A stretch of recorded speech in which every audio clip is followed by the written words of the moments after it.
Welcome back to the Football Terrace. Big Manchester United news circulating across social media today. First and foremost, reports that Jesse Lingard is going to be rewarded with a new 3-year contract at Manchester United after his pretty heroic start to time with West Ham down in Stratford, East London. The other big report, we know that Anthony Martial's time at Man United has been spoken about as being on tender hooks, coming to an end. But reports this morning tell us that Ole Gunnar Solskjaer is going to put a stop to Anthony Martial leaving. He's informed the board and all the decision makers at the club that he recognises the talent and wants to keep him at Manchester United. We want your thoughts. We want your opinions. We want you to phone in and have your say. Smash that like button. Hit the share button. Let's go, people.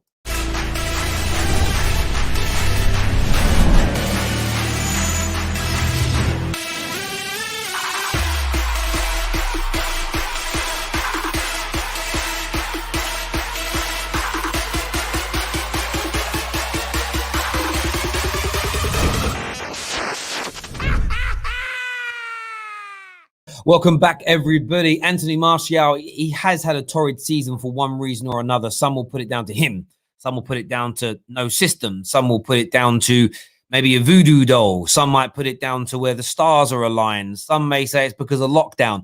But he hasn't been scoring the goals.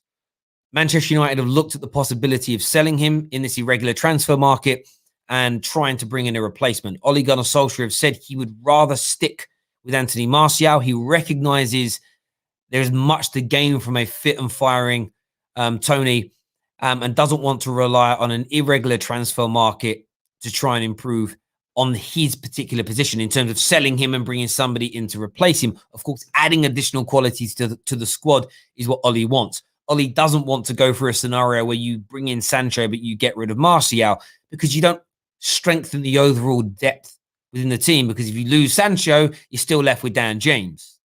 Is the cold, hard facts of the matter. I want your views and opinions on that. Will Ole be able to stop Anthony Martial leaving? And what if you're an Ole outer, but you love Martial? Most do. How does this change your reflection on Solskjaer? Clearly, he recognises the same things in Martial that you do.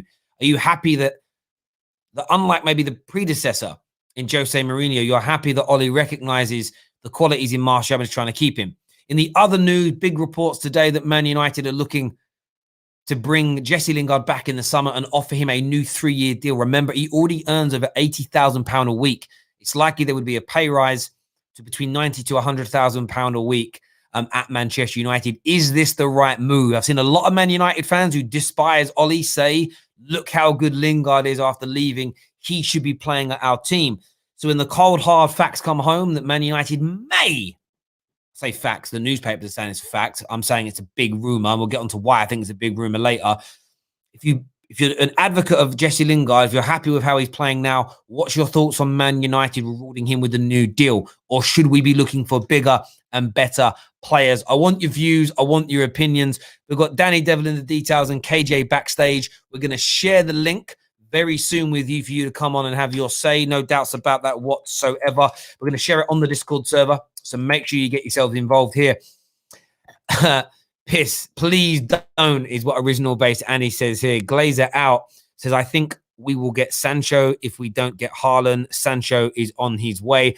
I have no opinions on Sancho or whether or not he's coming anymore, because I can't. I just can't.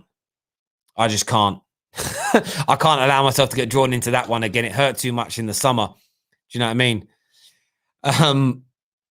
Let's see some more of these comments in here. Martial is not good enough as a number 9. He plays wide or he doesn't play at all, is what Calvin Hicks has got to say. He definitely drifts out that left hand. So I looked at his seasonal heat map yesterday. He spends a lot of his time drifting to that left, which is fine if you're inside forward on the left, drifts in centrally. But Rashford doesn't. So it creates a hole. Yeah, I know people don't like stats, but heat maps are really telling. Shows you where a player operates on the ball the most. Not the starting position is one thing. It's where they operate. I've got no issue with any player that drifts. But you need someone to fill the hole and the void. And when you look at our heat maps in games, that central area where a striker should be, It's like a polo, bruv. It's hollow. Polo FC. Like, it's terrible. It really, really is. There's no doubt. Terry, Lingard is still not good enough. He's not good enough. And what I would say about the rumor is this. Let's be very honest about this rumor. It's come from the Sun. Just to put it out there, the Sun. What I've seen a lot of people talk, like, it's interesting. I think it's what I've liked about this rumor, it's called a lot of people's bluff. So I've seen a lot of Ollie outers talk about, oh my God, look how much better Lingard looks. Now he's being coached properly. Now he's in a system. Man United are going to give him a new deal. Nah, he's not good enough. He ain't good enough. Well, he's either good enough or he's not. If he isn't good enough, how well he's performing elsewhere should be completely inconsequential. And the reason he's performing at West Ham is very simple. They don't play against teams that operate with mid to low blocks, predominantly low blocks. He has more time and more space when he's attacking in a West Ham shirt than he does at Man United. Spoke about this before, but I did the research yesterday. Ashley Young, for the 3 seasons prior to joining Manchester United when he was at Villa, averaged 2.4 chances created per game. His average over that 3-year period put him 3rd in the Premier League for chances created from open play. 3rd best creator in the Premier League from open play 3 years running on average. He joined Manchester United, spent 8 years at the club? The best he ever managed was his first season where he was creating 1.7 per game. And after that, the highest he ever got was 1.3. And that was only on 3 seasons. Outside of those, the other 5, it was below 1 chance created per game. Ashley Young just couldn't cut it when teams played defensively. When he had less space and less time on the ball, he wasn't able to create. That, for me, is Jesse Lingard's problem. If this rumor from the Sun is true, it should be another sign for everybody that this club is not serious. John Myrtle and the Ball do this. To quote the late, great Heavy D, we're fucked.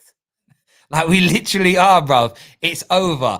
Doesn't matter who the manager is. Imagine this. We get rid of Ollie. Ollie's gone. We're like, yes. You know the parties they used to have at the end of Star Wars films? It was like everyone's celebrating and they're partying. We have one of them parties. Ollie goes. We all celebrate. We're over the moon. We're happy.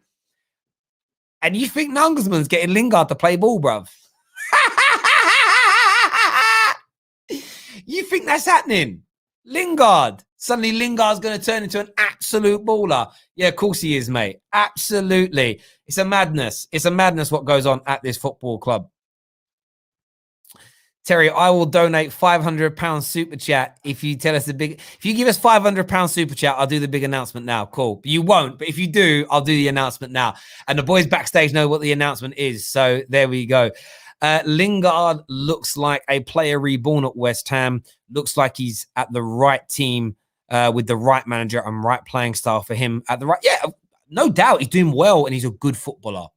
But there is a difference. Attacking play, when you go to an elite level club, and I'm going to bring the boys on in a second. When you go to an elite level football club, when you're an attacker, you have less time and space on the ball. When you're a defender, you're more exposed and do more one-on-one defending. There's a lot more room for players to run in behind, and you have a lot less protection in front of you from a defense. Generally speaking, not if Jose's your manager, not if your team is overtly pragmatic in big games. But generally speaking, when your team plays on the front foot, which Man United do, we're not very good at it at times, but we do. Your defenders and your attackers get tested to the nth of their ability. So when you see a Chris Smalling or a Jesse Lingard go to smaller clubs where teams open up more against them, you see more potency in attack. You sometimes see a better collective defensive display because they're protected more by the system. What other big clubs want Lingard? If Lingard was really the real deal, killing it at West Ham, other big clubs around Europe would want him. They don't. So, yeah, for me, I'm not bought into it. I like Lingard, great guy. You know, there's nothing wrong with him as a person. We just need better. He's okay if he's a squad player, but outside of that, not for me. Terry, remember, he's going to sing Blue is the Colour today. Yeah, that's coming later on. There's no doubt about that. I'm going to get some of the boys on now. We're going to get Danny Devil in the details on. We're going to get KJ on the show as well. We're going to share the link on the Discord server, but make sure you're hitting that like button. It's really important to us that you get that done. Let's go.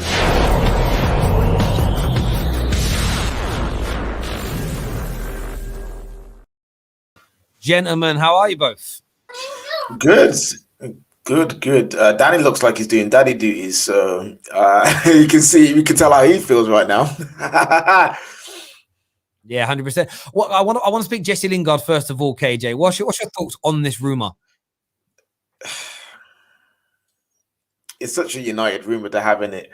If it is true, what a terrible, terrible decision and terrible move from this new structure. You know what I'm saying? Like it makes no sense. Like makes no flipping sense at all. And it's just annoying because Jesse Lingard, I've seen fans say, "Oh yeah, Jesse Lingard's cleaning at West Ham. He needs to come back, and it's Ollie's fault that he wasn't playing well." He wasn't playing well under Van Gaal. He wasn't playing well. He played okay under Van Gaal. He had that stint under Jose where he was okay. No, but he was more okay. He was good. And then after that, he died. And then when Ollie came in, he was okay for a few games and died again. This isn't an Ollie. Ollie is a crap manager. That's why Lingard didn't work. It's more of Lingard at Man United. He's finished. He doesn't suit the big club. He doesn't suit the big pressure. And at a team where the pressure is off, where he's got more space to counterattack because that's his game. He gets to be the main man, a big fish in a small pond. Of course, he's going to thrive. Of course, he's going to do well. And if United bring him back, it just would be disastrous because we'll see the same thing again from Jesse. Let him leave. Let him revive his career the last few years that he's got left because he ain't this young kid that everyone wants to make out that he is. He's 28. Let him have his career at West Ham or a smaller club. 100%. Danny, what do you make of people that say that Lingard was only failing at United because of our bad system? Well, KJ's laid it out. The common denominator here is Jesse Lingard because we've seen him under 3 different managers. The reason why he fell off the cliff with Ollie for me is it's like getting a manager job and then being demoted to assistant manager because somebody else who's better for the job is put there. You can't stay at that. You can't stay in that environment when you've been demoted. And what I'm talking about is Bruno coming in, being the main number 10, because Jesse Lingard did have 6 months of the season to prove himself as a 10. He clearly wasn't up to it because he's at best at a top club. He's a squad player. You know what's interesting though, Terry? If you look at what he done, if you look at the West Ham and who they draw 3-3 with against Arsenal, right?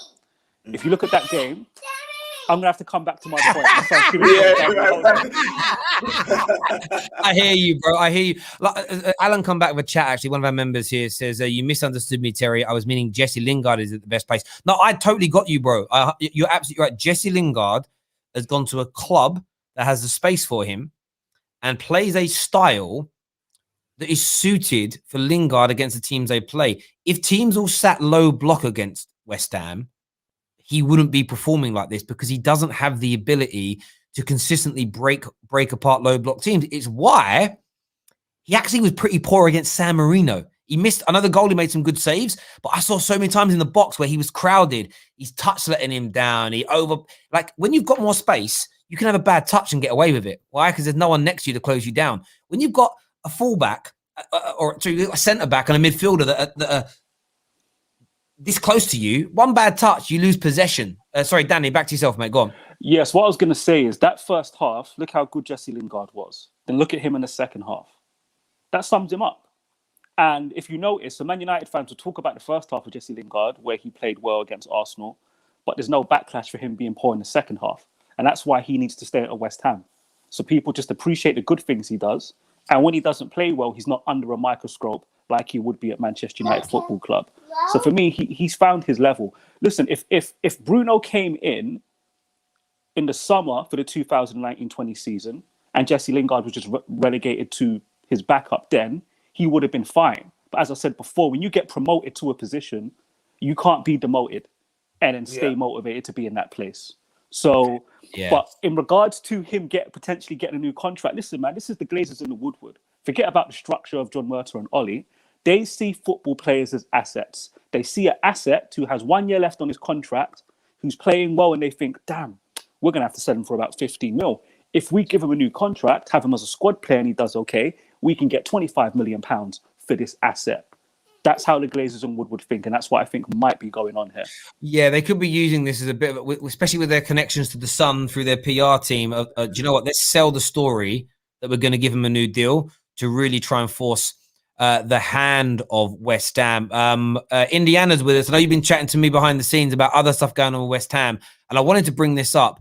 Do you think this is all part of the ploy to try and create some type of quid pro quo swap deal to try and land Declan Rice? Yeah, I mean, we've spoke about this many times, and me and Danny have spoke about this loads. Declan Rice would be the perfect player. I know you rate him very highly as well, Terry. Yep. Lingard, this news story with Lingard, I agree with Danny. This is the club trying to hold Lingard's value, if not increase it in some way. That's the way the club works. Sometimes for players, it's about a fresh start, being somewhere, being at a new club. You can get stagnant being at the same club for the amount of time he has. He's in his prime now. He's 27 years old. He wants first team football. I was questioning people on Twitter today. Why is the fan base making him out to be Francesco Totti? He's not a world-class player. That's not what we need. I think the club should be looking at it. I think the club should be looking at it to entice Declan Rice, entice the deal, put him in, plus cash. It would be great for all parties. Declan Rice needs a bigger club. He's too good to be at West Ham. Jesse Lingard thrives there. He seems to be happy. He's enjoying his football, playing some of the, it feels like the old Jesse Lingard, right? When you watch him. Yeah. It makes sense for all parties, but I agree with Danny. They will try and hold Lingard's value. That's the only worry here. But Ollie, John Murtaugh, Fletcher, Lingard himself, I think they'll all want the move. I can't see why they wouldn't. I hear you on that. Viewers, we want your opinions. We've shared the link for you to call in. It's on the Discord server now. So get yourself across to the general chat page for you to phone in and have your say. I know a lot of you have signed up to that recently, so thank you very, very much indeed. In other news, before we start taking calls, reports coming out today is going to pick up pace in the next few days again, as other stories have this week, about Ollie not wanting Martial to leave, him not trusting. His words are not trusting the irregularities of the transfer market. Is that what Ollie's polite way of saying, I don't trust these men to bring in a better player than, like, if you're going to get rid of Martial, if it's one in, one out, if you're going to get rid of Martial, you've got to bring someone better in than him, at the very least. And it seems like he doesn't have faith the club can do that. Do you think it would be, I'm going to go to Danny first on this. Do you think it would be wrong to get rid of Martial regardless of summer? Do you think his time's up at Man United? Oh, just I'm going to throw that. Listen, it's like his little boy knows straight away. I've got a UK in that then, bro. Yeah, this summer is not the summer to sell Martial. You don't sell him. You don't sell him after the season that he's had, like this season. You don't. You'll hardly get any suitors, and if you do, you will not get the money that he's actually worth because of the season that he's had this season. So, in a business sense, it's not the right time to sell Martial. And even in the football sense, it's not the right time to sell Martial because there's no guarantee we'll get another player in who can cover the left wing spot or the striker role, whatever Ollie has him as in his mind. We don't know if we were able to bring that in, even if we sold him. So selling him now this season would make no sense. We need a backup left winger. We need a backup striker. His form says he should be a backup. So let's keep him. Let's not make another hole for ourselves when we already know that this Wallad and these pagans can just about fill the holes that we already got, including the roof. You know what I'm saying? So yeah, don't sell him this season. Maybe if he continues to not be the guy that you want for the club, next summer is the best time to sell him. How about yourself, Indiana? I know that you want a better striker at the club, but do you think it's one step forward, maybe two steps back? Even if we landed Haaland or we landed Kane, we'd all be happy. Is letting Martial go still weakening the overall strength of the squad? Yeah, I mean, for one, Martial's not a striker, so I don't see him as a striker. There's so many factors to this. Cavani's going to leave, in my opinion. He's not going to stay unless he's offered big money, like up his contract already on 210 grand a week. We've seen reports about Cavani pulling himself out of games. Like he listens to his body. If he's got a niggle, he just won't risk it. So you keep Cavani and sell Martial, and then you don't have anybody to play up top. You've also got to look at Rashford. The amount of games he's playing is ridiculous. the amount of injuries he's got is just stupid. If Cavani leaves, we need to bring in a striker. We have to bring in a striker, regardless of what happens with Martial. In my opinion, you have to have two strikers. But in terms of Martial, my only question mark over him is his mentality. How does he want to be the superstar? Is he happy being a bench player? Is he happy being a bit part player? Is he even a team player when you think about it like that? I don't know whether he is the level and has that level of mentality we need at Manchester United to move forwards. We can't carry players anymore, Terry. We can't carry them. No, They've all got to step up. I understand that. That's my only concern with this. So for me, listen, I've got side agendas myself. I love seeing this news start to break that Ollie's fighting tooth and nail to keep Martial, because it's a real difficult one for the Ollie. I just like to see people struggle to come up with an answer. It's like the Ollie outers. I'll be like, I don't know what to do. It's like I can't praise Ollie because praising Ollie is against my religion. But he's keeping one of my favorite players and really fighting for him. Oh, it's hard. I kind of enjoy that. That's a personal thing. I like watching how people twist it. It's great. Honestly, I find it entertaining. But my only concern about still keeping Martial is this. Even his biggest fans will admit that whenever there's competition for him, he seems to shy away from it. So if you move him out onto that left-hand side and it's him versus Rashford, is he going to step up to the plate? Is he going to be able to produce? Like if he's on the bench for 3 league games running and then gets his opportunity, is he going to grasp that and take it by the scruff of the neck and try and get it, like sort of force himself back into the first team, or is he going to shy away? The best Martial we've seen at Man United, his best 3 seasons, have always been when he's had a monopoly on the position that he's been put into. So that's my only concern about him. Technically, wonderful, brilliant player. Danny, what's your thoughts, mate? I think Ollie's stuck. He's stuck between a rock and a hard place, because ultimately, let's say we did want to sell him, right? He's on 200 grand a week. So when a player's on 200 grand a week, that means that there's only a handful of football clubs that can afford him. If football finances were bad last summer, they're going to be worse this summer because we had a full season with no fans in the stadium. Like for Manchester United, that's £115 million lost. So, you can imagine what it's like for another football club. Have you noticed with kids? Have you noticed if you were sitting there silently, they leave you alone. As soon as you start talking, they're like, "Yeah, why ain't you talking to me, bro?" Yeah, as soon as I'm trying to land, I'm full like prime right now. Let me land. Jesus Christ. But as I was saying, I just don't think the market for his sale is there. We've seen that with Paul Pogba, Man United fans. He's still at the football club because the market for his sale is just difficult. And it will be the same with Martial. So let's not even entertain saying to Martial, we're going to sell him, because you'll demotivate him further. So Ollie's going to do what a good coach does. Let me try and get him back to his best, and we'll address the situation in a year. Hopefully, we can sell him when he's in good form. Because you sell players when you have to. You know what? One thing that bothers me about Man United, Terry, we did this with Nani as well, actually. There's some times when you have to realize when a player's hit a ceiling and you just sell him. You cash in right there and then. You don't worry about him doing well at another football club because you know you've got the best out of him. But at Man United, we always wait till the player crashes and burns. And it's like, all right, let's sell him now. But we've put him on 150, 200 grand a week. No other football club's going to do that. And then we're just like, well, what do we do? Do we keep him? Do we sell him? It's just, same old stuff with our football club. I get that. And hindsight's a very lucrative thing. But we should have sold Rooney, looking back, when he's the first time he sort of challenged the club and said, I don't think you're moving in the right direction. Well, I say we should have done. We'd have got money for him then, but we would never have invested it all back into the right players because we didn't do that. That's the issue as well. But the worst one was Nani.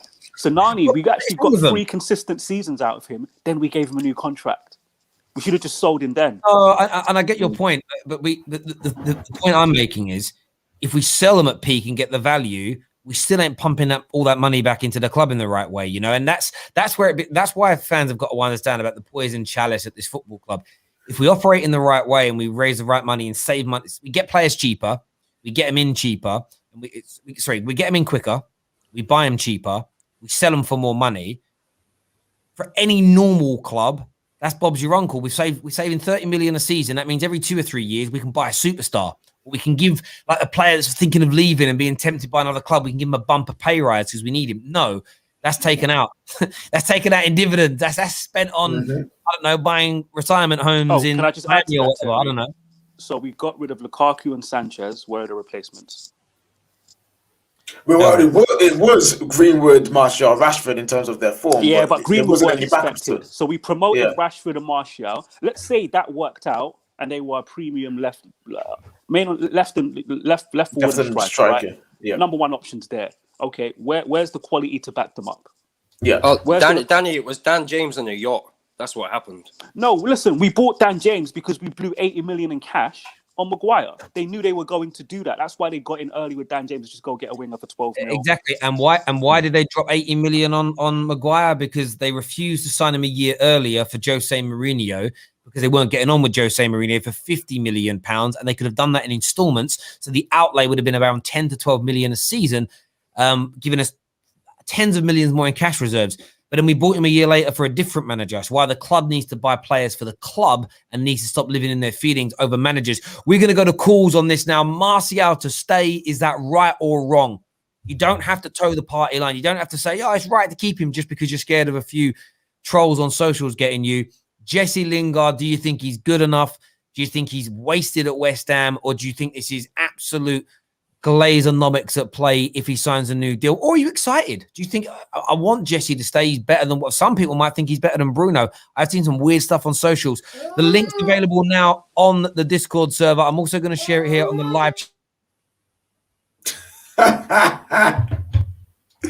Wait, is Terry frozen? Is that just me?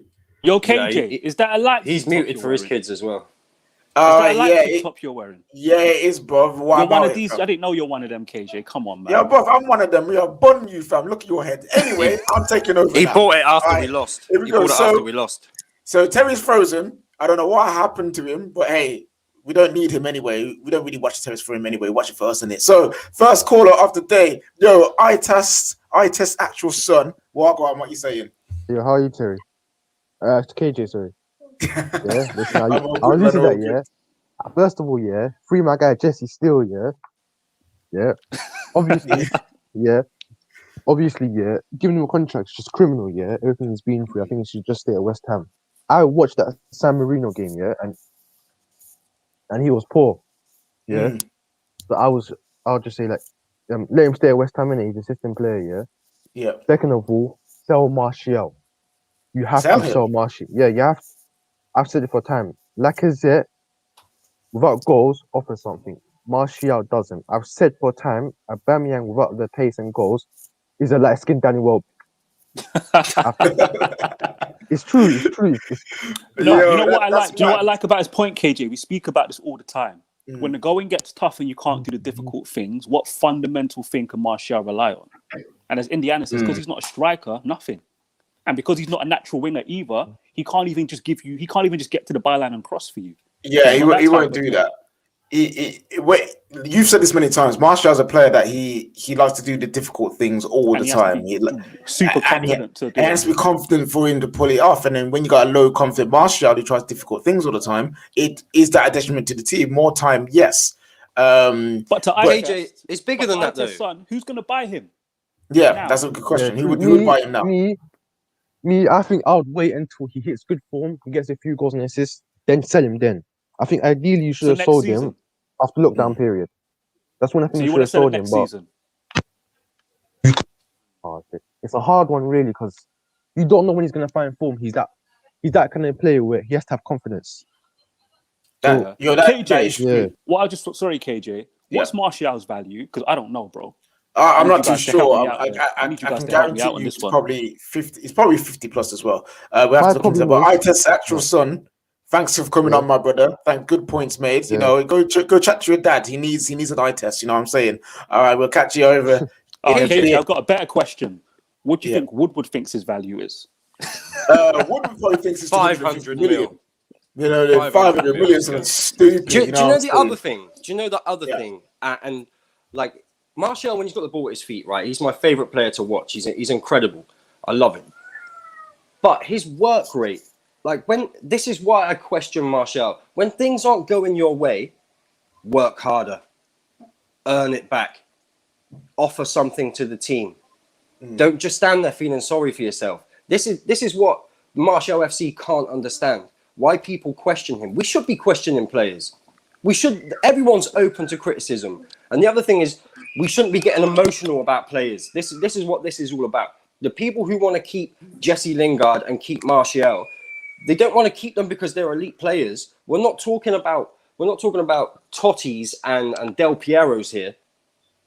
It's Martial and Lingard. The only reason people want them to stay at the club is because they've got some sort of emotional attachment to their favourite players. Yeah, I get that, Indiana, but this is football. We do football for the emotion, for the romanticism, for these things. It's only natural. KJ, if he get attached to players. Yeah, cool. If he goes to Liverpool, that emotional attachment's gone. So what's the difference? What's the difference between not working hard for your team? This is a club and a team that you love more than the player that's on the pitch because he's not showing me the work rate. But people will always get attached to football players for external reasons. It doesn't have to be because of the football club. Some people like players because of they share the same faith. Some people like because they share the same views of the world and stuff. So to have a go at to separate that though, KJ. You have to separate. You do, but to force people to say that you shouldn't have that, for me, is a bit mad. We got super chat here said, "Well, I got my football terrorist brethren. Wouldn't you agree that Ollie and the coaching staff might finally get to do tactical work with the squad this pre-season since they haven't done it so in almost 2 years?" That's a decent shout. Actually, have a full pre-season with the squad. But saying that this summer, Euros, only a month left of rest, is it really a pre-season? I don't think so, personally, not really. But hey, we're going to move on to the next caller. Next up, we've got Nori, the Tottenham fan. Nori, my brother, how are you doing? Jesse Lingard. Jesse Lingard, you guys missed out on him. Yeah. Should Manchester United go and give him a new contract, or do you think that Jesse Lingard should go, maybe even join Spurs? I think he's better off where he is. I think Danny's hit it on the head where he said that obviously he's found his place, as it were, and that's not a disrespect to him as a player. I watched the England game versus San Marino. I was really disappointed in a way because I just felt that they would come out and absolutely hammer them. You know, it didn't really happen. But yeah, I mean, Lingard obviously is a great player. I think obviously, like I said, there's a lot more pressure at Manchester United than there is at a West Ham or a Tottenham or any sort of that team.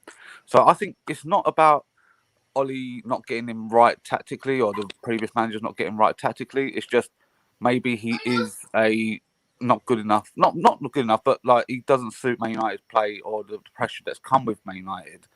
But the point I wanted to make was, at the moment with this COVID thing going on, how do you think you're going to sell these players? Like obviously think about Kane, Haaland. You know, these are the top players in their club at the moment, as far as one of the better, best out of a bad bunch, let's say.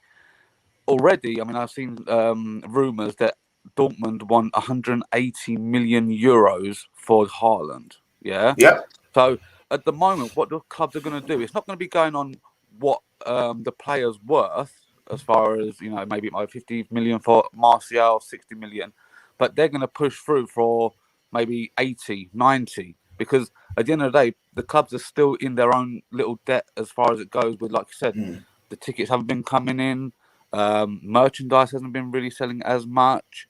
It's all these accumulated.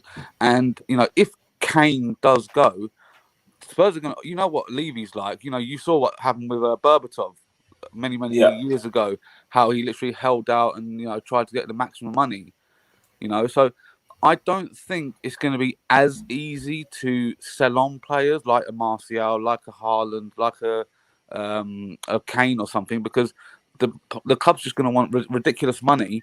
And to be honest, I mean, Kane at United, I don't think you're going to have the best result, really. Yeah, it's very mad. This summer is again another summer of uncertainty. The club's plan for fans to be back in the stadiums by this time last year, but yet they're still not here. So what does that mean for the transfer window? Does that mean a Harry Kane, as much as he wants to leave can't go for another year. A team who wants to sell a player because they're underperforming, like Martial, can you actually buy a seller? Can you actually get a buyer for him? Due to the COVID restrictions that all the clubs are going to have this year. Nori, that's some great points, my brother. Thank you so much for that. Seller for Martial, if you sold him off for say 60 million, and you go for you want to get a top striker in return, you're going to probably have to pay double what you sold him for to actually get someone of decency. No, that is true. And Nori, great points made. Thank you for coming on as per usual. Love to see you around, my brother. KJ, can I just address a comment? Yeah, go on. Can you bring up, sorry for the pronunciation, I don't know how to pronounce it, Misha's comment? What is it?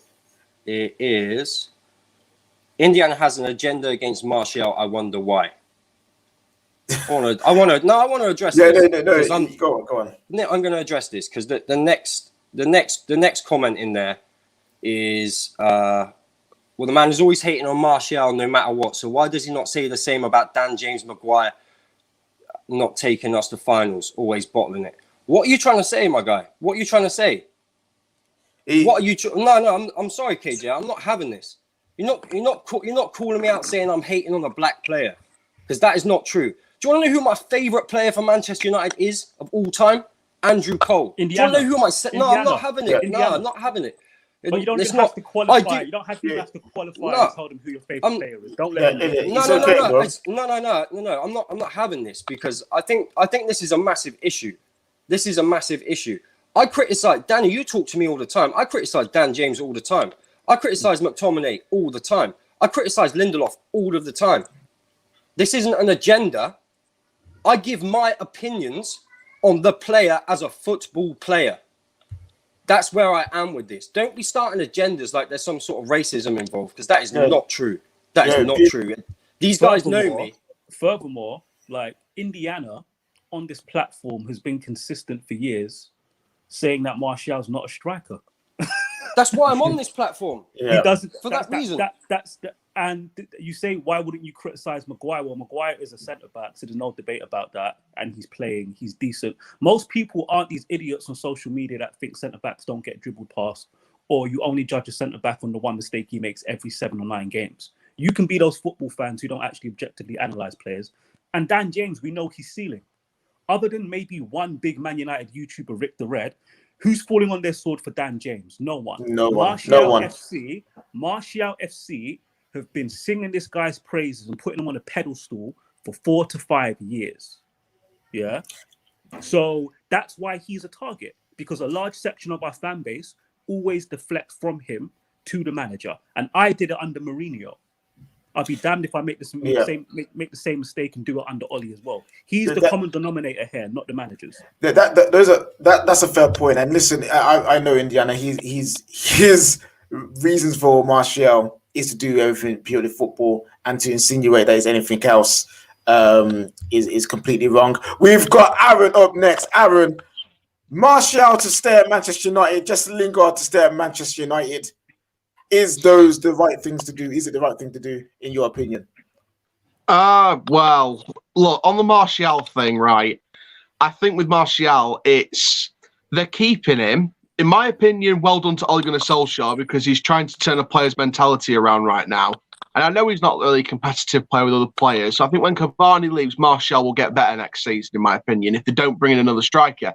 But the reason why Martial is staying is because Ole Gunnar Solskjaer, deep down in his soul, knows he's not going to get backed with a replacement.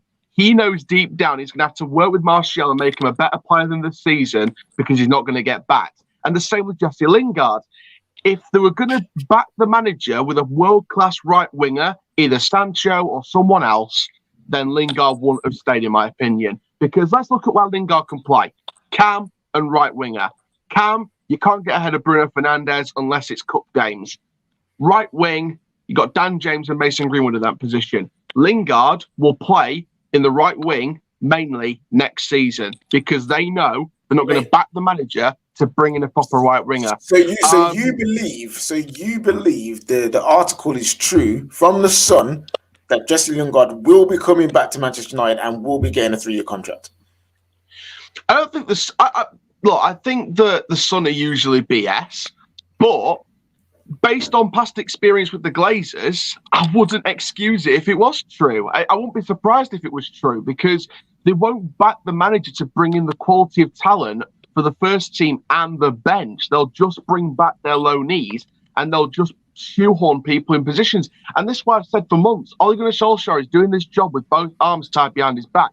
And the people that sort of open their eyes and see the big problem is the Glazers, then the sooner they realise they can unite with as a fan base and get behind trying to force the owners out rather than the manager. So it's just a case really of not backing the manager.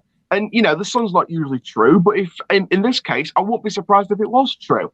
But massive respect to you, KJ, panel, Football Terrace. The Football Terrace has got a big announcement coming up. I've just got a big announcement that I can announce. Okay. You got to go for it. In the next couple of weeks, I'm going to be talking to former Arsenal winger and pundit Adrian Clark. Hey, come on now. Hey. So, yeah, and he's way up for doing it. He was way up for doing it. And plus, we've got 3 points we've got to get today. So, I've got to literally at 20 to 2, I've got to go on a Facebook Live with the NK Don Supporters Trust to go on a live stream with them on Facebook Live. So, I thought I'd come in and share my thoughts. But, mate, massive respect to you guys. And hopefully we get 3 points today against MK Dons. And then we go on to tomorrow against Albania. Oh, come on now. And yeah, just before I go, Indiana was calling out that comment.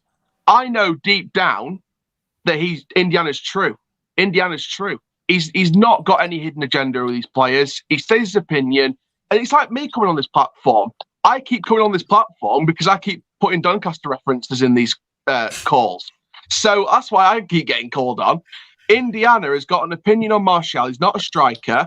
That's his opinion. He's stuck with it, and he's been given the platform to do it. So all those people in the comments that are trying to make it bigger than it is, shut up. And my message to the Glazers, the owners, if you don't back the manager, you can kiss my middle finger.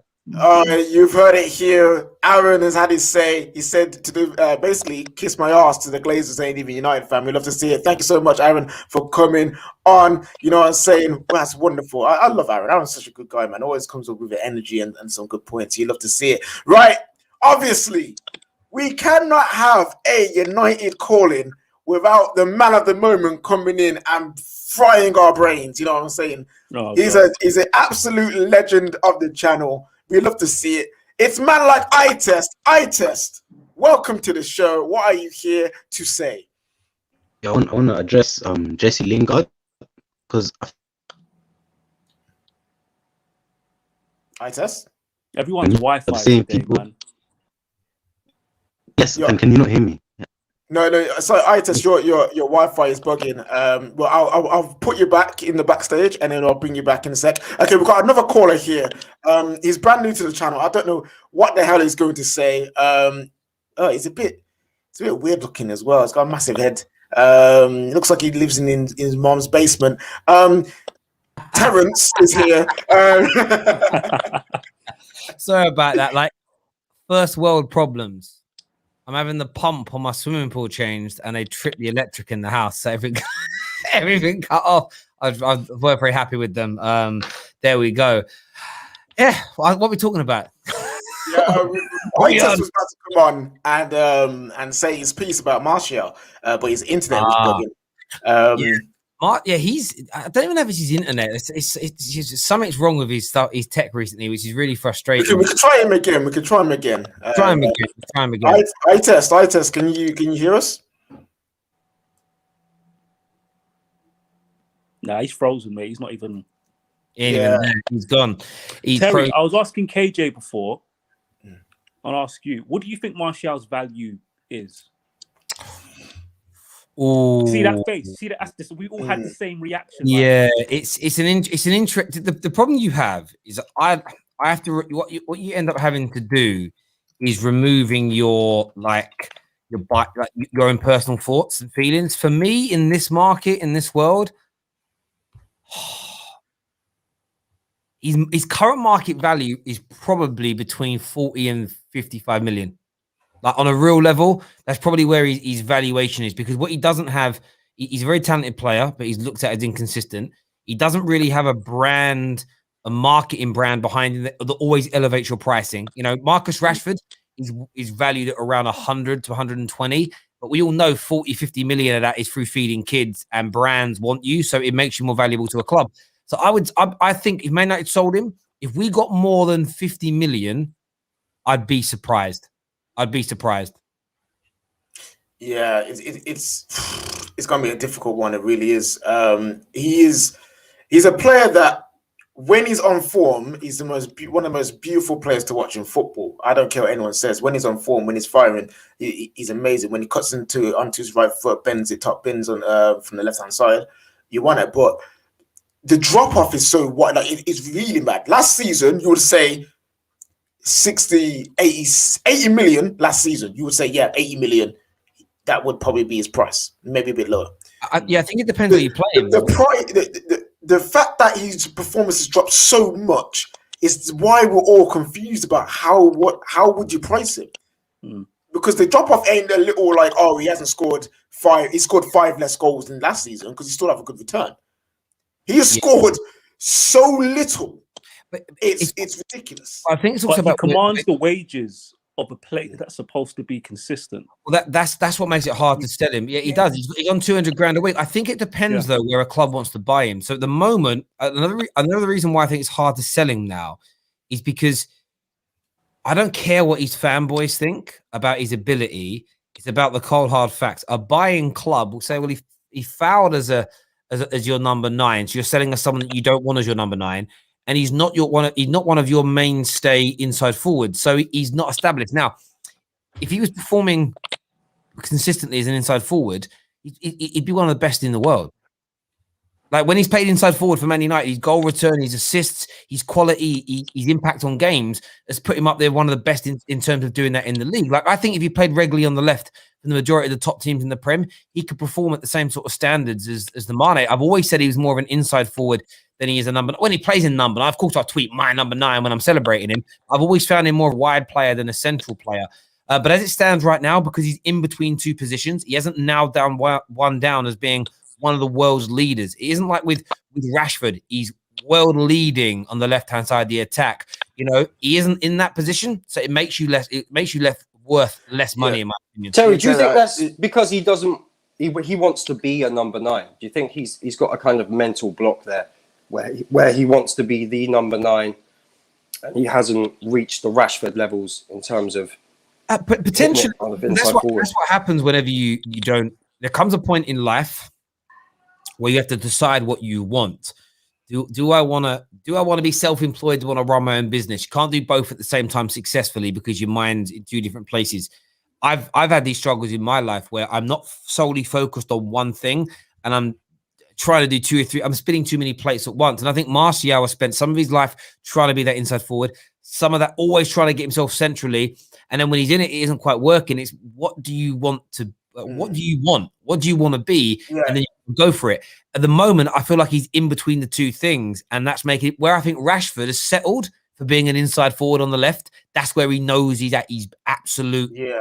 Best. I think I've said it before. Martial's issue isn't about football. I think it's about him personally as a person. And it's more of an internal struggle and battle. And people forget football as a human.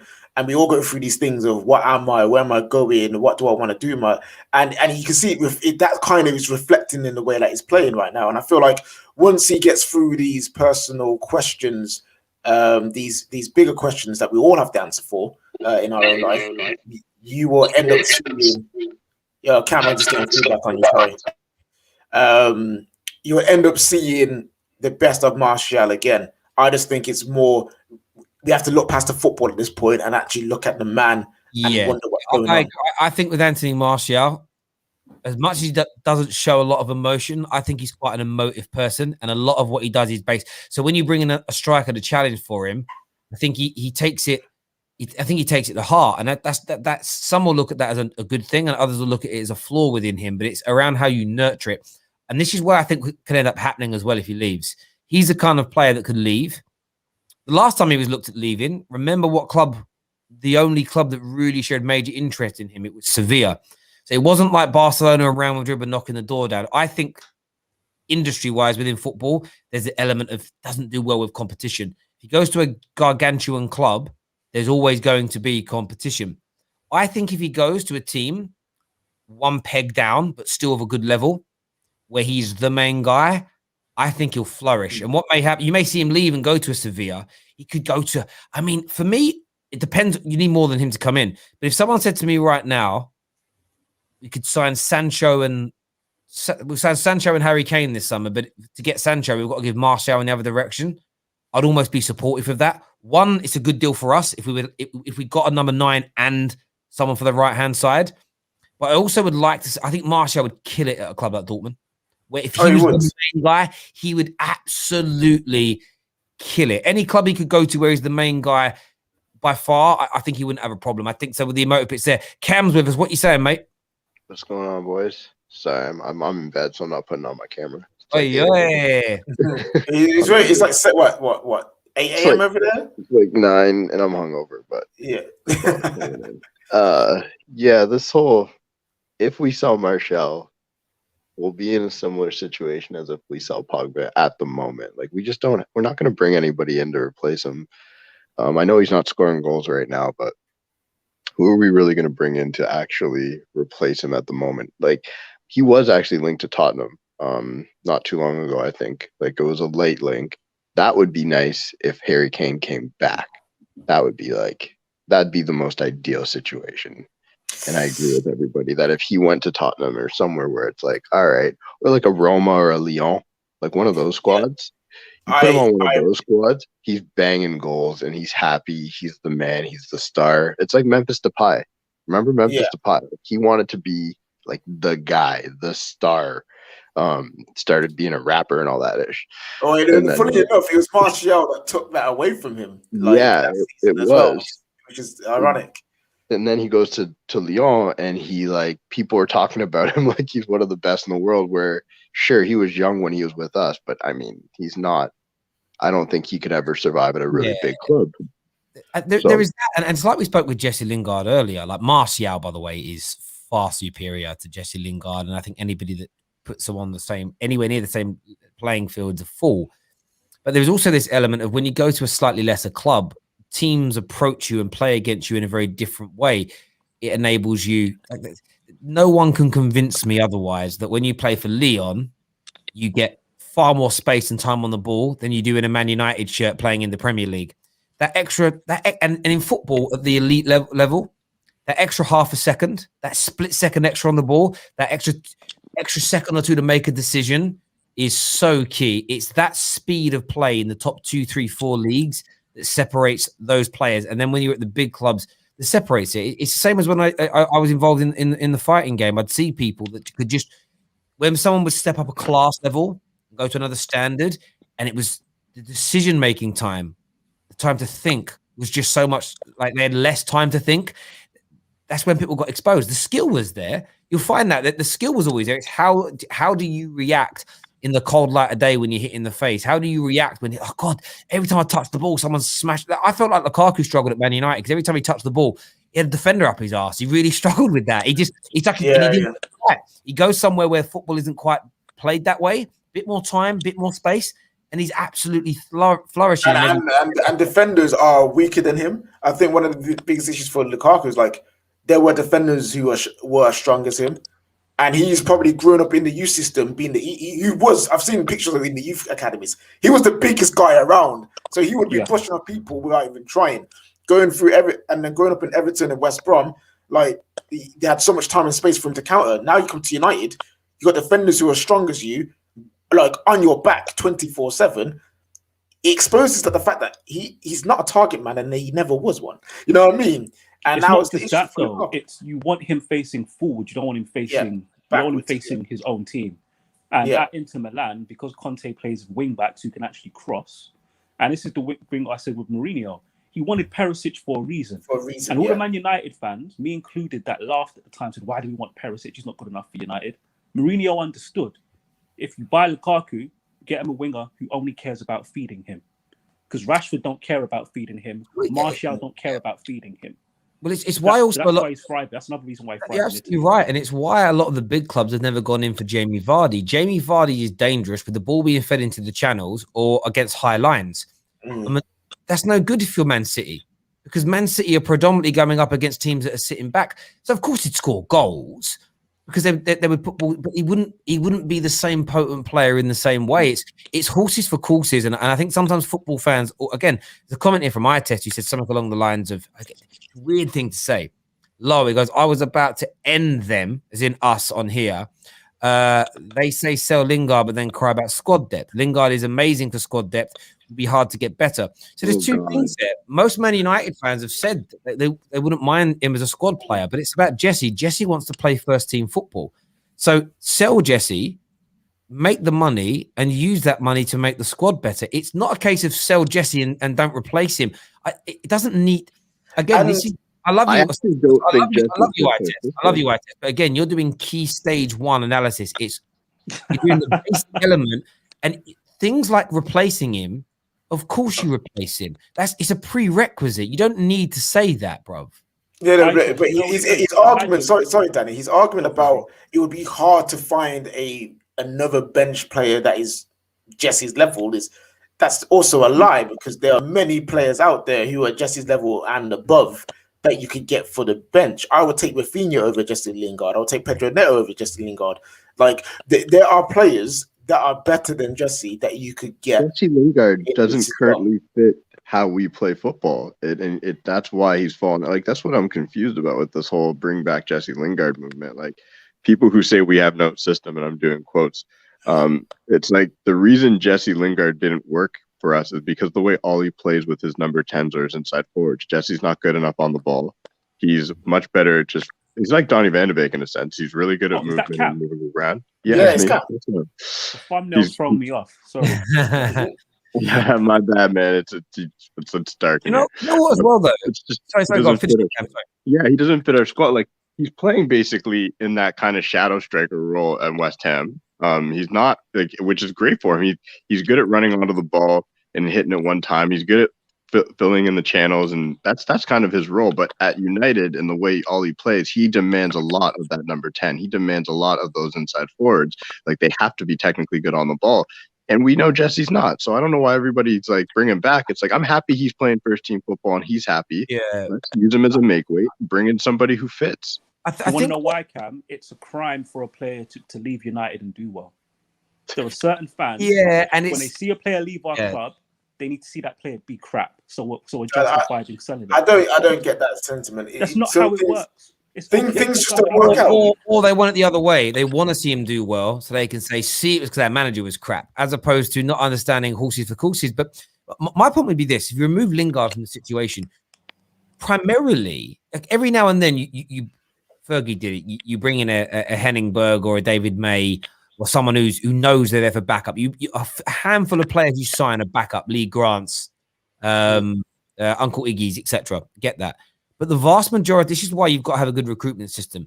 The vast majority of players you buy should be there, the want to push your first team players out. Jota at Liverpool should be case in point for people. When Liverpool were linked with strikers in the summer, Liverpool fan rhetoric, that's why the hate for their players this season has been such a joyous thing for me to watch. All summer it was, no, whoever comes in is second fiddle. They're going to be there to cover during the African Cup of Nations. When players go away, they'll be rotating in, they'll get their opportunities there. And part of me is like, okay, I get you. But that Jota or Werner, if they come in, are coming in to oust one of your main strikers. And that's what Man United should do. So I don't want a replacement for Lingard to sit on the bench. I want us to sell Lingard and buy a player with the potential, the ability, or the current standing to make it into our first team. And like I've said before, if we were to sign this summer Neto and Sancho, and between them, they bench Greenwood and Rashford, but we're winning more games, playing better football, and growing in the table. If any Manchester United fan moans about that, I will call you a fake fan. I will. I don't care how much it upsets you. The progression of your football club should be of most paramount importance. So, of course, we want to see Lingard move, but I don't want to see us replace Lingard with a player of the same quality of Lingard. I want us to up the overall quality so your bench becomes stronger. What happens is you'll end up in a situation in a year or two, though, where you get a player who's like Eric Bailly says, I want to go, though, because I don't think I want to move on. I want to leave. You might find in 2 years' time, Rashford's like, do you know what? I've been ousted out of this team now. Neto and Sancho are killing it. I want to leave. Fine. But when Rashford leaves, you look to bring someone else into the club. Whoever the star is then, who comes in and challenges Sancho and Neto. That competitive nature keeps you moving. It keeps you motivated. It keeps you going forward. And I always go back to what something Gary Neville said in his book, Red, that he released when he retired. He said between 2009 and 2021, Man United won the league at Cantor. And he said the biggest mistake he felt the club made is they didn't refresh the squad enough. They didn't really challenge the first team by bringing in better quality. I think he said something along the lines that he was surprised that they never bought anybody into the club to really challenge him for his position. And he said that it goes, then what ends up happening is you hit a point where your club gets team gets a bit over the hill, and then it's a 2 or 3 year rebuild again, which it almost was in that point. Like from 2001 until like 2006. Yes, I think we won one title in that period. One title, yeah. But it was other teams, and he said it's because of the lack of investment and competitive nature before. And Fergie learned from that and never made that mistake again for the rest of his time as manager. So for me, I don't care really who our first team players are, who our players on the bench are. It's about the club always looking to, and that's why if you truly support a club, you can have a fan, you can have a favorite. We all do, but that's why Martial FC, Pogba FC, Bruno FC for me is dead. It's awful. It's a horrible thing to have in your makeup as a fan, because it's going to change how you assess the team's operations. Right now, if Martial's looking to leave, it's because the club don't know what they're doing. But it shouldn't be about that. It should be, well, who they're looking to replace him with. Is that going to improve us? If it does improve us, what Martial goes on to do elsewhere is irrelevant. When we sold Ruud van Nistelrooy in 2006, a lot of people said, look, he's a goal scorer. But there was a plan of action. Who and what we replaced him. We replaced him with basically Louis Zaha about 6 months, 7 months later. He ain't as good as Ruud, but the way we then play with the Rooney and Ronaldo's and eventually Carlos Tevez, it superseded everything that Ruud van Nistelrooy ever did with us as a football team. We won more trophies. We won the European Cup. We won 3 on the bounce again. We created a Ballon d'Or winner in Cristiano Ronaldo, and we actually created for a 2-year period the best front three, in my opinion, in Premier League history. And that was through chopping. And I get we all have no faith right now. And where I draw a line under what I've said is a lot of us don't have faith in the manager to move forward. A lot of us don't have faith in the club to do the right business. But in the cold light of day, I don't ever get too upset about a player leaving as long as we're replacing them with the right individuals. My issue is never the player that's leaving. It's our club's inability to replenish and get the squad back to where it needs to be. I don't care who leaves to an overall degree. People say things like, if Pogba leaves, we're absolutely finished as a football club. My view is, bruv, until we change how we operate, we are finished as a football club. Pogba here or not, same thing. This is not an attack at Pogba. No, but did we conquer European football with Paul Pogba? Exactly. We didn't do it with him. We're not going to do it without him. The Pogba element is not the relevant point. It's the way we're run. If we got rid of Paul Pogba, but we signed in Ndidi, Declan Rice, and Verratti with the proceeds, we've got a better midfield now. Yeah, but that ain't happening. But we're not going to do that, and that's the point. We are going to let Pogba go and replace him with somebody substandard, and it'll go further. It'll go backwards. Getting rid of Pogba is a symptom of the problem of the football club. Martial leaving this summer will be a symptom of the club, because we're not going to replace him as a first teamer with better quality, most likely, and the backup behind him isn't going to get better. So you end up weakening the squad. So it's not. It's what annoys me. It's like, Terry, again, we're stuck on key stage 1 all the time. I don't think the club should be looking at it like that. I think they should be looking at it as, who can we bring in so that we can keep Pogba? Who can we bring in to tell Pogba that we're bring in a Haaland, a Sancho, whoever it may be, and tell Pogba, look, we are actually doing something here. We're bringing in elite players. We're trying to build something. This is the whole Pogba problem, right? And I don't blame him at all. He's come to this club expecting players to be bought, a certain level of player to be bought, so he can win trophies. That's what he wants. If that doesn't happen, I want him to leave. I want him to leave and go to a Real Madrid or Juventus, because he will keep the same standards for me as a player if he does that.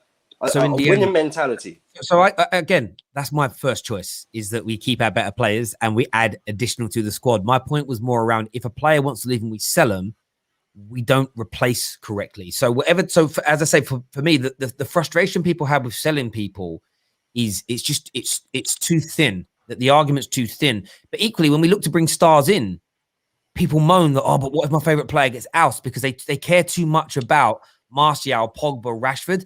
People have got to drop that. In my view, not that you dropping it is going to change the way the club operates, but it clouds your mind to how the club, because people look at it like, oh, it's a good move that the club haven't done that, because I feel better that Martial's position is safe. But you shouldn't feel good that his position is safe, because it means the club isn't operating right and we're never going to win, which also hinders Martial, because he'll never fulfill his full potential being at a club that's in between two sides of the street, and as Mr. Miyagi says, if you're on the left side of the road, you're safe. You're on the right side of the road, you're safe. If you're in the middle, squash like grape. And that's where Man United are. If anybody out there is still Martial FC, then they're not true fans, in my opinion. Like, that's the way I look at it. Wait, what do you mean by that? As in, like, support Martial in general, or support Martial over the club? Support Martial over the club. You can support Martial all you want. That's cool. Like, you can like him. You can be your favorite. But if you're still in this whole Martial FC group where, like, after the last, like, few years, it's kind of ridiculous now. It's like you're just seeing it. He's clearly just not consistent enough and good enough. I have his kid. I love the guy. I wanted him to be good enough. I wanted him to be at 15, 17 goals right now, right up there with Bruno and Salah and everybody. That's the expectation for our number 9. So if you're still, well, Martial FC, the club, it's the way we play and all this stuff, and you're like, well, he's been through multiple managers now. So it's not. So this is the thing. When people say it's the way we play, it's this or that, he's been up and down through 3 different managers, right? So how's it not him? Listen, bro, 110%. And as I say, to round it up before we go to some of these comments here, it's like, I understand people being annoyed that we haven't built a squad that's good enough to try and keep these players and help them to win titles. 110% agreed. But equally, if the players want to leave and we want to sell them, that isn't what's killing the club. It's the way we're run, the way we're operated, because Man United have let go in my lifetime superstars, whether they've retired or whether we've sold them. And we've always, when we will run well, we replaced them with players, and we invariably got better, or at least maintained our trajectory because we will run well. That should be people's biggest focus, but it isn't. It's, but my favorite player might leave, and that makes me angry. I was upset when Beckham left because I grew up a massive Beckham fan. But the day after he went, I was like, right, we were replacing him with, Ronaldinho. That didn't happen. We got Ronaldo. Great. Like, you just focus on what your club's going to do next, but I could do that then. I'm more privileged than the young fans now because I knew my club was being run well, so I didn't have the worries and concerns. But we end up, we do all the time. It's like the Ollie in, Ollie out debate is the most futile, pointless conversation in the history of Manchester United Football Club, because it 100% is because Ollie out is wrong. But carry on, Terry. No, but Ollie in is wrong as well. Until the club is run correctly, it doesn't matter. Keep him, lose him, build a shrine. Nothing matters. We're not moving forward. So the argument is null and void. It only because all these arguments about players and managers should only be the main focal point when we're being run well. Until then, it don't fucking matter, bruv. Because, and I know this, I've been sitting on these shows for 8 years, and every 2 years is a different player and a different manager we're discussing, but it's the same bullshit. So I know I'm right. Some comments here. First one, I wanted to put up from iTest says this is the only season that Rashford has outperformed Martial since they joined. But I have never seen the venom shown to Tony now to Rashford. I'm consistent, both not 11 level. The venom to Anthony Martial shouldn't be at the levels that it is at. But I've definitely seen venom to Rashford as well. So for me, I think you're mistaken there. But in terms of Rashford not getting as much criticism of Martial, he's younger, and Martial is deemed to have much better ability. And this is one thing I do say. I used to criticize Pogba. I will criticize Pogba for a bad performance more than I'll criticize McTominay. Why? Because he's better. And the better players deserve more criticism because we expect more from them. It's that's how life is. If you think that worse players could get more criticism than better players, that's a backward way of thinking about it, I think. Super chat came in. Where's this super chat gone? There it is. It says, guys, why did Van Gaal and Mourinho get sacked after winning a trophy and Ollie is still in charge with no trophies. What's your Because thought? they qualified for top 4 one season and finished outside the top 4 the other season. That's why. That's why. It's If nothing you to do win with the trophy. trophies, so very, very simple. If they stayed in the top 4, if they went 4th and 3rd and won their trophies in the same sequence, they would have kept their jobs. It's just they fell off a cliff after not being backed after one window. And by the way, Ollie was supposed to fall off a cliff this season. Yeah, we all said our window was garbage, and somehow he's second in the league. I know people say, well, only second because Liverpool fell off. Just go look at the Premier League table history. If Liverpool didn't fall off in most years, we'd still be 3rd. We'd still be a top 4 team. So, and we don't know Ollie ain't going to win a trophy. We might win the Europa League and finish 2nd. So, you know what I mean? We'll wait and see on that one. But they didn't qualify for the top 4. You can't finish top 4 one season and in the following season finish 6th. You can't do that. You have to stay consistent in the league. That's the bare minimum you have to do as a Man United manager. Oh, I see, Yannick, I see you in the comments, man. Like defending the conversation about Martial. You know what I mean? And well, what's funny? There's a lot of. Sorry, what's she saying? No, she's basically saying because people in the comments are saying we're disrespecting him, we're underrating him, we have an agenda against him. Yo, Martial's one of my favorite players of the club. Yeah. We're just having an honest conversation about him. And Yannick is just saying, no, they're not disrespecting because he's got the same amount of goals as a centre back, and Jesus has more than him. Like, you know what I mean? So it's not a disrespectful conversation. It is. What it is for people, anyone that says we're disrespecting him, some of them I think might just be trolled, but it's this case of other people out there defend Martial unequivocally. So it's because Rashford's too greedy, because Bruno can't pass, because we're not creative, because there's no system. We have a trash manager who has destroyed him, who's ripped him apart. These people will also, if he leaves and goes to another club and doesn't perform, they won't say, you guys were right that he was inconsistent. I'm not saying he's inconsistent, but they won't say, maybe he wasn't as good as I thought. They'll say, nah, see, Ollie destroyed him. He can never recover from there. They had their excuses. You know, it's like I test with Hazard. He told me when Hazard goes to Real Madrid, you will see him deliver he'll outperform Ronaldo. I would love to know I know he's injured. Yeah, he's injured, but it hasn't like when he played in between those injuries, he was killing it either. The problem with people have their opinions, and then they will never people don't like to admit they're wrong. When it comes to Martial, it's very, very simple. He's a highly talented footballer. I love it when he's playing well.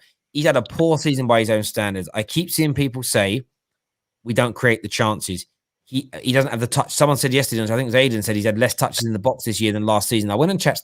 Lies. It isn't true. He averages for the last 4 seasons running around 4.5 to 5 touches in the box per game. This season he's averaged that. He's had the same amount of chances created for him this year. He's actually had more shots in the box this year than he had last season, and he's had more big chances created for him in all comps this year than he had last season. The only difference between Martial this year and last year, and actually, if you put, is a 28% conversion rate down to 12%. The difference between Greenwood this year and last year, when you look at all the facts, is a 4% conversion rate this year versus a 31% conversion rate last year. And that's the main difference. And the irony in it is, Martial's had as many chances in the box this season as Erling Haaland has had. Haaland's conversion rates are 50%. That's the difference. It's about finishing. And the thing with Martial is this. He hasn't taken enough half chances this year, and he's missed a lot of sitters. If he'd have scored 50, 60% of his sitters, he'd be sitting there on 12, 13 goals, and he'd be having an okay season. It's because of the volume of half chances he hasn't taken, and then some of the gilt-edged big chances he's missed. It's the same criticism that I've been giving Firmino for the last 2 years. It's the type of goals that he's missing. If Martial was missing the long-range curlers and he was getting saved and hitting the post, I wouldn't be complaining. But the PSG miss, the misses against Leeds when he could have had a perfect game, all the chances, like the chance against Fulham at the end of the game where he could have went and got another goal, like stuff. It's just stuff like that. This is the thing with them as well. Like Martial he's missed the most big chances for Manchester United this season. Simple as that. More than Rashford, and Rashford's played more games, and Rashford's a worse finisher and a worse decision maker than him. Right. And it's the quality. When you I see some people in the comments as well saying stats. Forget stats, right? For a second, just use eye test. The quality of chances that he has missed by his standards is shocking. Mm-hmm. He has missed 1-on-1s from the penalty spot, like in the box, open play, damn near on the penalty spot, missing one-on-ones. Martial, like by his own standards, he's not supposed to be missing those chances. Goal conversion, as Terry put it, people say it's stats. No, goal conversion just means how good are you converting your chances. Doesn't matter if you had 10 or 20. Yeah, if you're clinical and you only have 10 chances and you're clinical, you'll take and you don't. But the thing is, you don't clinical. You'll take 2 of them.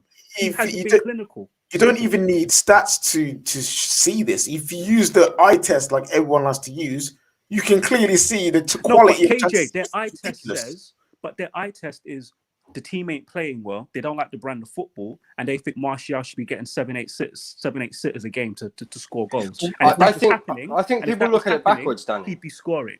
That's their argument. I think people look at it backwards. They see Martial with a bit of space in the box, right? He likes to cut back, doesn't he? Right, so he's got the space in the box, and I think people might be looking at it as our wingers should be picking him out.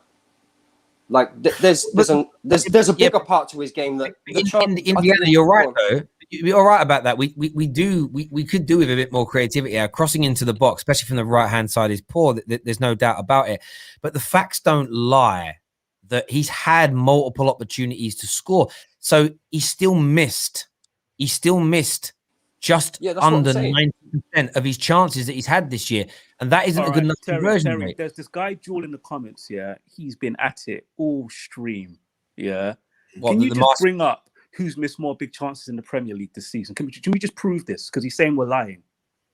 Yeah, I can get that. Big chances missed this season. I actually think it was Rashford. Martial's overtaking him. No, Rashford and Martial are both on 10 each. 10 each. Okay, so it's equal. Last time I checked, it was 10-9 Martial. It's 10 each, right? So, and listen, Ollie Watkins has missed 11. Mo Salah has missed 11. Firmino's missed 11. Sterling's missed 9. No, but in the context of Man United, let's not compare other teams. In the context of Manchester United Football Club, who's the better finisher? Martial's the better finisher out of the two, but Rashford has more goals. How has Rashford got a superior goal conversion to a better finisher than him? If it's Ollie. So this is what's happened to Anthony Martial this season. He's missed a lot of big chances, but he's also not taken enough of the half chances. And this is the thing with football fans around you. But what are the quality of the chances like? The better strikers score those half chances. The amount of times you see Harry Kane's and Haaland's and these types of players last season when Werner was killing it, he was doing it. They get the ball, it's like half a chance, and they score and they bury it in that bottom corner. And that's what you need. Martial was doing that last season. He hasn't done it, and he hasn't done it this year. A comment here says Rashford being exposed because he isn't on penalties. 9 goals, laughing emojis. The guy you guys laugh at, Isaac has got more, no penalties, and he's younger. So my view is this. In the league, you're right, it is 9 goals. But then you've got to put it contextually. Yeah. You look in the Premier League, only this season, and I wanted to look at this here, only Mo Salah and Son as inside forwards have more goals than Rashford. Everybody else, and then you've got Ilkay Gundogan and Bruno as midfielders that have scored more. But everybody else are number 9s. So contextually in the Premier League, 9 goals from an inside forward is pretty damn good. Like Riyad Mahrez is on 9 goals. Harvey Barnes having a brilliant season, 9 goals. Aubameyang, he plays more inside, plays a bit as a number 9 a bit. He's on 9 goals. Everyone knows that he's a top quality striker. But with Raheem Sterling, people say superior. He's on 9 goals. He's an inside forward and he's playing for Manchester City and he's on 9 goals. So 9 goals for Rashford isn't an embarrassing total test, but equally it's overall goals this season and he's on 18. He's one of the highest goal scoring inside forwards in European football. So address what, bruv? You want me to be angry at Rashford? Do I want Rashford to score more goals? Yes. Do you want me to be angry with Rashford that only, I think, 2 inside forwards in the world of European football have more goals than him across all competitions? I'm sorry. I'm not going to do it. I can't be angry at that. Man said horrible season, bro. And also the Isaac point, we don't laugh at Isaac the player. We laugh at you, bro, who mentions Isaac all the time. We laugh at you because you see, again, you twist the Isak thing. The conversation was never Isak is better than Rashford. We didn't get into that debate. You said Isak is better than Haaland. So please don't try and rewrite history on the football terrace by moving who you compared it. That's why we laugh, bruv, because you said Isak was better than Haaland, bruv. So don't try and twist this. And I don't have any agenda here against Martial. I think he's brilliant. But for him to not take, I saw a tweet the other day from a massive Ollie Outer who was praising Luke Shaw for taking ownership and accountability for being poor, like poor from an attacking sense up until this season. And I'm like, yeah. And that's what I expect from all my players. I expect Martial to look at himself and say, my conversion rate has been poor this year. If he converted double the amount of opportunities that he had, he'd be sitting there on about 14, 15 goals right now. Sorry, he wouldn't actually. If conversion rate was higher, he'd be sitting there on at least 10, 11 goals, if that makes sense. And then on his half chances, and if his conversion rate on his big chances, which is down at, by the way, his big chance conversion rate, I'm looking at it here, there's two different ones here. His big rate conversion chance this season is under 10%. Big rate conversion to me should easily be on 50, 60%. It should be. That's shocking. Oh my! You know what? Do you Martial fanboys understand how bad that is? That's got nothing to do with formations, team style of football. That's the individual's ability to finish. Like the dinner's on the plate. Can you finish the dinner? He's not been finishing his dinner. That's all it is. I just want to quickly say, like, the people who love Martial, if you truly love him as a player, you would have these conversations, because the worst thing you can do for anyone in life is when they're going through a rough time and they have a massive reason because of that, just to say it's not your fault, it's okay. So blaming others is not the answer. You listen, you can love Martial like I do and actually be honest and say he needs to do more. That's not criticizing him. You letting him get away with this foolishness is not loving him, it's enabling him to be crap. If you really love Martial, you should be saying, bro, you should be doing better, no matter what the system, no matter what the manager, no matter what's going on. You are better than this. The chances he's missed, he's better than that. So everyone's saying it's an agenda. Everyone's saying it's delusion. Everyone's saying it's slander. You actually don't love Martial as much as you think. You love being right. KJ, you love right. Like, you love being right more than you do Martial. He's been at the football club 7 to 8 years now, right? Like, he doesn't have to retire here. It's okay for him to leave, you know. Like, that's okay. Not every player has to retire at Manchester United football. Bro, I was calling him the Black Panther in the summer. I was repping him, saying he will get 20. I said he was going to be the top scorer in the season. I said he was going to get 25 goals. Season, Martial would establish himself as the best striker in the Premier League because his hold-up play is so vastly superior to the competition. Mm-hmm. Listen, and I tipped him. I tipped him. I don't question his talent. Yeah, I mean, I tipped him to predict production. Yeah, of course. I predicted him to get more goals than Werner this year. Not that Werner's like set the world alight or anything, but I had faith in him. I still have faith in Anthony Martial, but I look at the volume of chances he's missed, and I want him to do. But it's no different. It's a bit like saying, a lot of people blame Rashford for decision making. Let's just talk about that point. Why is nobody blaming it on his coaching? Rashford's too rash. He's too this. He's too that. He's too. Well, blame the coaching for that. Then you don't. I know why the Rashford focus is so high from certain people. It's to deflect away from their player that's not performing. Because if Martial was delivering, this is the irony in supporting players. When you say you support a club, but you rep a player more, your whole narrative is shrouded in elevating your favorite players as opposed to being objective. Because if Martial was killing it last season, the only time the Martial FC guys came for Rashford is when the talk was, I think Rashford's having a better season. Outside of that, no one cared about Rashford's decision-making because their favourite players were delivering. It's as soon as their favourite players are struggling, you just see the knives come out for other people, and it's so transparent and obvious. At the cold light of day, Martial's highly talented. We want him at the football club. We want him to continue at the football club. There's no doubt about it. But he needs a 12% conversion rate in the Premier League is poor. Let's look at the other competitions this season. In the Champions League, his conversion rate in the Champions League is 28%. Can I address that? Turning on him so fast. One sec, but he's at 28%. But he only had 7 shots. He didn't play as many games. His conversion rate in cup competitions this year, 3%. So it's like in the Champions League, 2 goals from 7 shots is pretty good. If he maintained that ratio in the Premier League, he'd be killing it. He's got to take accountability. Yes, Cam. So this is wild to me because you're saying we're turning on him so fast. I'll be completely transparent. I wanted Jose out the moment he wanted to replace Martial with Perisic. That's when my tune changed. I've never turned my back on Martial until, and I'm not even turning my back on Martial. I think he's a good squad player at this point. The point is, I've said it earlier, you can't support a player as our number 9 who can't score goals. It's not turning your back on a player. It's just being realistic and wanting your club to succeed. If Martial's the number 9, how can we succeed? It's also not turning your back, because there's only a few people saying really on the terrace who really say we should sell him no matter what. I want to keep him. I want Martial to succeed. I understand it's a bad season, and I believe he can bring it back up. But having an honest conversation about anything is not turning your back. It's analyzing the situation and how to move forward.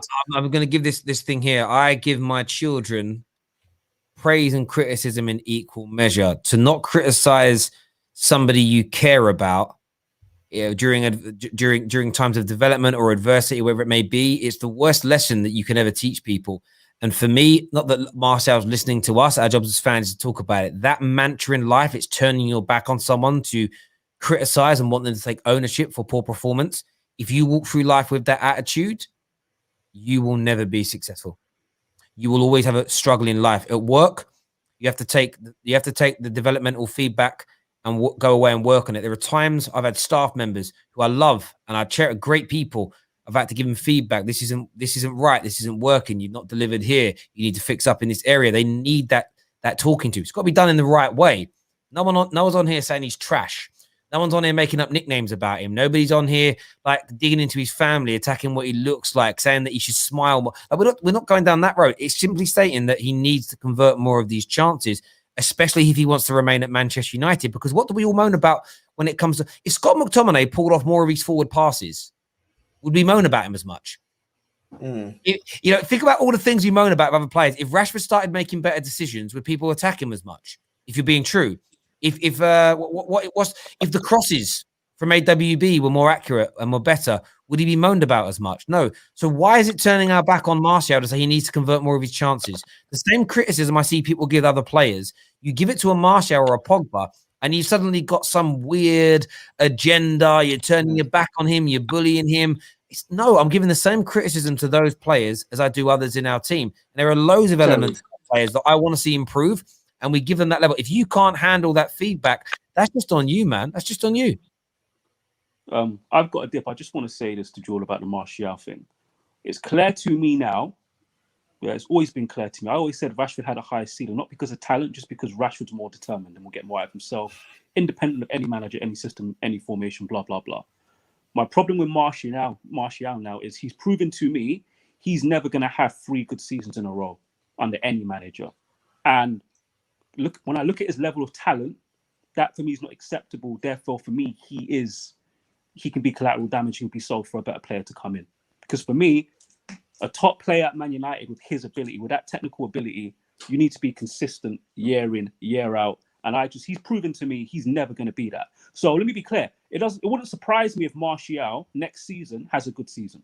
Would not surprise me. But the season after that, I can tell you now he won't back it up again. So I hear you on that point. Sell him. KJ might not want to sell him, but I don't want to sell him. But do you know what's interesting? But see what you say there, Danny, and I know you got to shoot, mate. But what's interesting about what you said there, Danny, is that's not disrespectful to Martial. It's an opinion. What people can't handle in the social media sphere is people having a difference of opinion. They want to turn it into you're a bully, you're a hater, you're salty. It's like just have the conversation and respond.